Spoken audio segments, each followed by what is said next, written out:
தமிழ்நாட்டுக்கு எப்போ வர்றாரு அப்படின்னா, வாக்கு சேகரிக்கிறதுக்காக வர்றாரு தவிர, நமக்கு வெள்ளம் வந்த போதோ, இல்ல நம்ம வெள்ளத்துக்காக நிவாரணம் கொடுக்கின்ற ஒரு விதமாகவோ அவர் செயல்படல.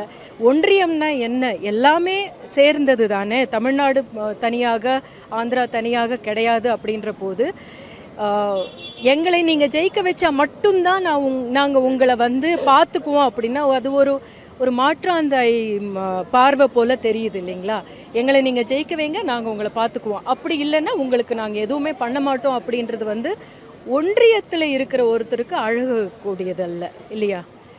அப்படிப்பட்ட ஒரு தலைவர் தேவையா நமக்கு அப்படின்னு மக்கள் தீர்மானிக்கணும். தமிழ்நாட்டுக்கு எப்போ வர்றாரு அப்படின்னா, வாக்கு சேகரிக்கிறதுக்காக வர்றாரு தவிர, நமக்கு வெள்ளம் வந்த போதோ, இல்ல நம்ம வெள்ளத்துக்காக நிவாரணம் கொடுக்கின்ற ஒரு விதமாகவோ அவர் செயல்படல. ஒன்றியம்னா என்ன? எல்லாமே சேர்ந்தது தானே. தமிழ்நாடு தனியாக, ஆந்திரா